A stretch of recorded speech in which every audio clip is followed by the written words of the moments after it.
I think Tegan definitely is still processing everything. And, one of the things she told me was the door is closed, but it's not locked. It's just the waiting that's killing me right now. It just can't happen fast enough. I can't wait for those wheels on that New Yorker to be rolling north.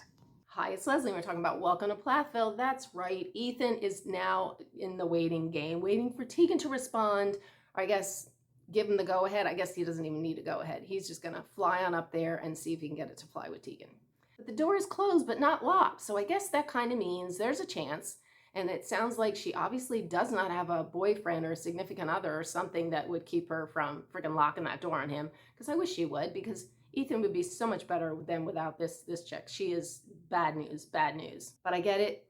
You want what you want, and Ethan's got to go for his girl and at least run it to the end and then be done with it.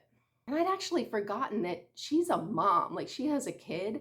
And maybe there's a nicer side of her that we have not been privy to, because she did have the smarts, or her baby daddy had the smarts to say, no, this kid is not going on this freaking shit show. But maybe that's a nicer side of her that we did not get to see, so, because the part we're getting to see, she's no good. She's no good. Yeah. And then we get to talk about Zach, who's just like basically swatting off, Lydia from always like kissing him and touching him and all the things. I can't figure out if he likes it or he's just kind of like a little like uncomfortable with the PDA or whatever the deal is. But Lydia just like is always clawing at him, and he's just kind of, but whatever. Looks uncomfortable, if you ask me. But Zach, for some reason, has taken on the job of like grilling Ethan and trying to look like he cares and just prying into his business and trying to figure out what's going on with him and Tegan. Where in the world he feels like he's at the place in this family to be doing this makes no sense to me. Zach, read the room. This is not your calling to do this. I don't get it. Let the rest of the freaking 8 siblings deal with this, not you. But anyway, Zach's doing it anyway. All right, Ethan, I feel like I've heard a lot of like everything here and there, but like, where are you and Tegan at, would you say, and what's like kind of your goal in like going up to Wisconsin? Because I'd love to hear it from you more than just whispers everywhere. Yeah, when you moving? I'll just let whatever happen happen. Just trying to take it slow. Mm-hmm. Oh, good God. Read the room, Zach. At least Barry, who is ick, but at least Barry gets it like, yeah, you should not be doing this. And he's kind of there to make sure like it doesn't get heated, or like Ethan doesn't get bothered. And we want to keep the peace. Now that there's all peace in the family, we cannot have it, disrupted again. So again, Barry, I'm liking him for at least having the whatever to realize, yeah, Zach, you shouldn't be doing this, but I'm gonna let you do it. And I'm just going to stand here and make sure you don't overstep. And Zach, what's the timeline? Come on, we need a timeline. Can you tell us when all this is going to happen?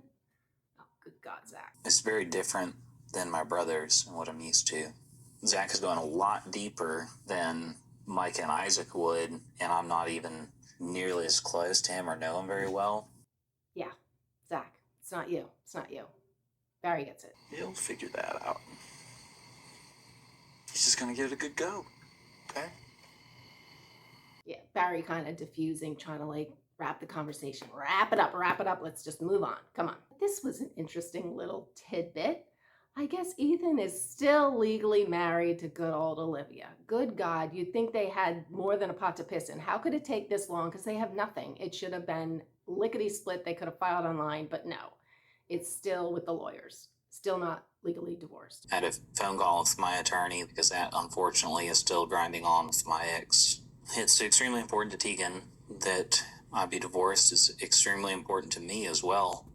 I'm still legally married to someone else. That's a big deal. I want Olivia out of my life the day that we are legally separate. Yeah, I pray for that day to come very quickly every day. For what it's worth, I'm with you, Tegan. That's a low friggin' ass bar. The person should be single. Yeah. Low bar there. I agree with her.